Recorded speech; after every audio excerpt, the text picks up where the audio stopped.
Like, you know when someone has such warm energy? Yes. Yep. Like, you can feel that. The same way you can feel tension in a room or really good vibes in a room. Like, you can feel those things. And, like, I think it is in the universe. Like, our consciousness, I think, also exists outside. I do too. I believe that our, you know, it's the same as you meet some people and you go, man, I don't care what you believe. This is not your first life. You know, you meet people and you go, this is not your, there's no way that this is the first time you're doing this. There's just no way. Like, you meet some people who are so in tune with themselves and with other people, and you're just like, something else has to be happening here. And like, I agree with you where it's like, we are the universe, right? Like, I was talking about this in another episode where I was like, everything's made of matter, right? Like there's science to prove this. We're not hippie crazy people. Like, everything's made of matter. The universe is made of matter. We came from the universe. Guess what, bitch? We're the sun and the moon and the stars, motherfucker. And the sun is us. And you're me. Yeah. And you're me. And you're talking to me. It's actually you. Yeah. You know what I mean? Like, it's like consciousness is just one state of being, right? Like, it's just, it's you have a physical being, and then you have a soul and you have a consciousness. And it's like, I think that they can exist in like a spatial location, kind of like what you're saying. Like, is that what you're saying? Like I always think of, like, you know how,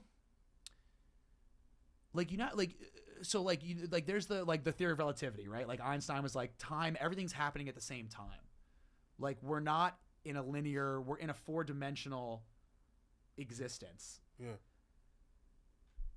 And at first you hear that and you're like, well, how does that make any sense? Like, so like, they're like, you know, they're burning Troy right now also, like, while we're recording this podcast. Like, how does that make sense?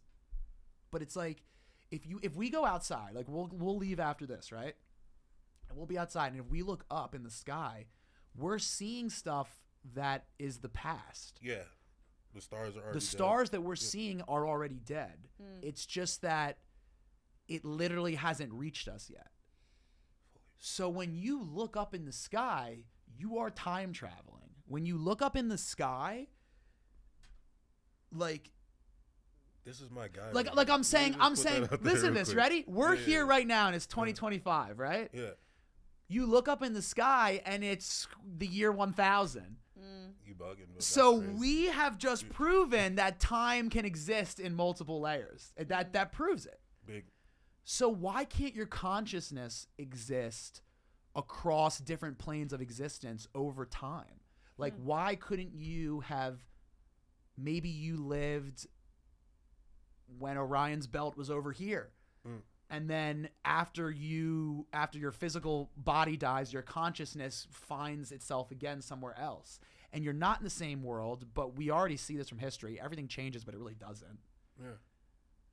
So it's like, some people, I think, have been here before, and I think it's their consciousness, and I think that every time you run through it, you maybe can tap into your subconscious more or your superconscious more, and it's like, that's why some people just fucking get it, and some people, I'm sorry, I'm like totally going off on a tangent here, but I totally didn't mean to just do that, but do you get what I'm saying? Like, we can prove with science that shit's real.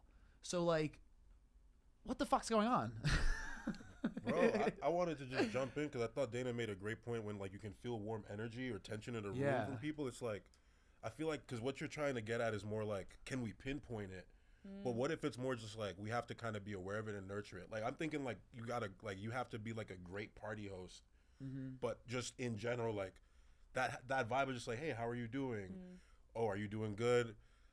You know, just kind of giving to the sort of vibe of an environment the best you can. It's like you walk into a place and you want to fight, like a bar. People can feel that even if they don't even see you.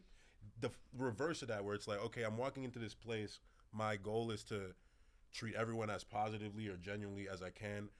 And it doesn't have to be this wordy thing. You know what I mean? Where it's like, yo, I really love that jacket and you're so amazing. Like, you don't have to verbalize it all the time. You more just have to you have to treat them the way you feel like you want to tell them. It's like you want to tell somebody, oh, this person's amazing, I love you. Sometimes you have to do an act that demonstrates that, as opposed to just saying it, because that's a thing that will actually kind of stay in their conscious, if that makes sense. Like, even if they forget your name, this, that, and the third, they'll remember you in the sense of, oh, there was that person that would come in every now and then. It's actually very, You know what I mean? It's very. It's not the your name is in lights, the top of my fucking friend list, contact list on my phone. It's just like, oh no, you're a good person, and I recognize that, and I'm carrying that with me every time I come into this job or I go to this place. At least that person was good. You know what I mean?